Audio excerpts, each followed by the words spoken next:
एक पायलट को उड़ान के दौरान गलती से नींद आ गई, लेकिन जब वो जागा तो उसे कुछ गड़बड़ लगी। उसने देखा कि विमान अपनी राह से भटककर प्रशांत महासागर के ऊपर पहुंच गया था। इससे भी बुरी बात यह थी कि ईंधन लगभग खत्म हो चुका था, लेकिन वह ये सच अपने साथियों को नहीं बता सका, क्योंकि इससे विमान के क्रैश होने और सबके मरने का खतरा बढ़ जाता। उसका अगला कदम था टावर से संपर्क करना और मदद मांगना, लेकिन जब उसने रेडियो ऑन किया तो उसे जापानी आवाजें सुनाई दी, जिससे डरकर उसने रेडियो बंद कर दिया और मोर्स कोड से बात शुरू की। फिर उसने विमान का वजन कम करने के लिए भारी तोप के गोलों को समुद्र में फेंक दिया और दिशा बदलकर सिग्नल ढूंढने की कोशिश की, मगर 10 मिनट तक वापस उड़ने के बाद भी कोई जवाब नहीं मिला। ईंधन खत्म होने वाला था, तो उसने अपने 2 साथियों को प्रशांत महासागर में आपात लैंडिंग की तैयारी करने को कहा। साथियों ने फौरन सामान समेटना शुरू कर दिया। आखिरकार विमान समुद्र की सतह पर सुरक्षित उतर गया, लेकिन तेज धक्के से केबिन टूट गया और जल्द ही विमान डूबने वाला था। संकट के समय में पायलट ने विमान से उतरकर रबर की नाव खोली और साथियों को मदद के लिए बुलाया, लेकिन पीछे मुड़ते ही उसने देखा कि विमान समुद्र में डूब चुका था। अच्छी बात यह रही कि आखिरी पल में साथियों ने सीट बेल्ट खोलकर अपनी जान बचा ली। समुद्र की सतह पर पहुंचकर तीनों ने नाव को पलटा, लेकिन नाव इतनी छोटी थी कि वे सिर्फ सीधे खड़े होकर एक दूसरे से चिपक सकते थे। उन्हें नहीं पता था कि आगे क्या मुश्किलें आने वाली थी। रात की ठंडी हवा और भीगने से तीनों बड़े बड़े मर्द कांपने लगे और ठंड से बचने के लिए अपनी बाहों को कसकर पकड़ लिया। सौभाग्य से वे सुबह तक बच गए और हैरानी की बात यह थी कि उन्हें सर्दी भी नहीं लगी। सुबह उठकर वे खेलने लगे, ये सोचकर कि जल्द ही कोई उनकी मदद के लिए आएगा।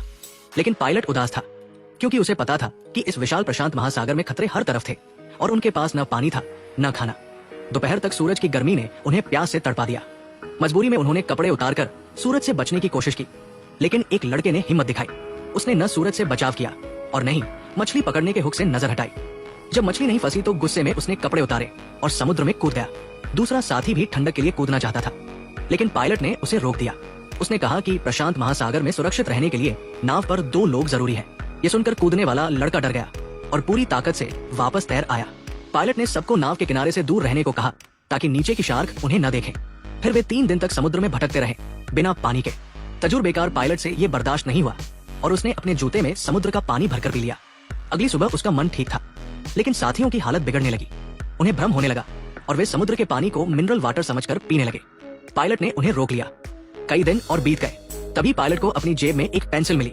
साथियों को लगा कि वो बेवजह शोर कर रहा है, लेकिन पायलट को ये बहुत काम की चीज लगी।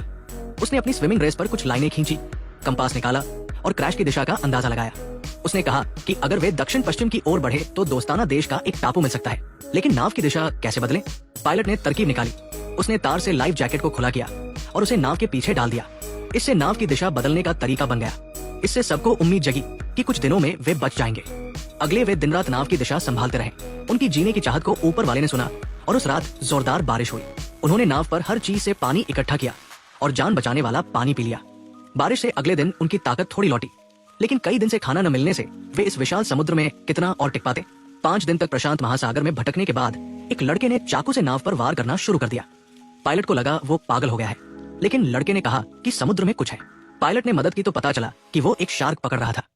शार्क को छोड़ने न देने के लिए वे उसे कसकर पकड़ते रहे और चाकू से उसके पेट पर वार करते रहे। आखिरकार शार्क मर गई। उन्होंने उसके पेट से छोटी मछलियां निकाली और खा लिया। ये उनकी 5 दिन की पहली भोजन थी। फिर बचे मांस को मोजे में भरकर रख लिया। बाद में वे नाव की खून साफ करने लगे, लेकिन ये उनके लिए बड़ी मुसीबत बन गया। शार्क खून की गंध से आकर्षित होती है। जल्द ही उनकी नाव शार्कों से घिर गई। पायलट ने साथियों को किनारे से दूर रहने को कहा, वरना शार्क हमला कर सकती थी। रात तक वे डटे रहे। एक लड़का नींद से जागा और पायलट की बात भूलकर हाथ धोने लगा। तभी शार्क ने उसे काट लिया। अंधेरे में पायलट ने उसकी साधारण पट्टी की। 15 दिन तक वे समुद्र में रहे, भूखे प्यासे, मछली और बारिश के पानी से जिंदा। सौभाग्य से काटे गए लड़के का हाथ ठीक रहा। इस खतरनाक समुद्र से निकलने के लिए वे रोज भगवान से प्रार्थना करते थे, लेकिन कोई मदद नहीं आई। एक दिन एक साथी ने बंदूक उठाई। पायलट ने पूछा कि वो क्या कर रहा है। उसने एक समुद्री पक्षी को देखा था। गोली मारकर उसे गिरा दिया। पायलट समुद्र में कूदा और पक्षी उठा लाया, लेकिन तभी एक शार्क खून की गंध से उसके पास आई। वो आखिरी पल में नाव पर चढ़ गया। फिर वे पक्षी का मांस खाने लगे। तभी लड़के ने कहा कि पक्षी मतलब जमीन पास होगी, लेकिन पायलट ने कहा कि समुद्री पक्षी बहुत दूर तक उड़ते हैं, ये जरूरी नहीं कि जमीन करीब हो। 30 दिन तक पानी की कमी से वे बीमार पड़ गए। कमजोरी से सोना चाहते थे, लेकिन हिम्मत करके नाव चलाते रहे, ये सोचकर कि एक दिन जमीन मिलेगी। लेकिन कुछ दिन बाद एक बड़ा तूफान आया। उन्होंने पानी इकट्ठा करने के लिए कपड़े निकाले, लेकिन आसमान काला हो गया। पायलट ने समझा कि ये तूफान का संकेत है और साथियों को नाव पकड़ने को कहा। तभी एक बड़ी लहर आई और पायलट को समुद्र में बाहर ले गई। वो वापस तैर आया, लेकिन दूसरी लहर ने फिर हमला किया। सारी कोशिशों के बावजूद वे लहरों से हार गए और उनका सारा खाना पानी में बह गया।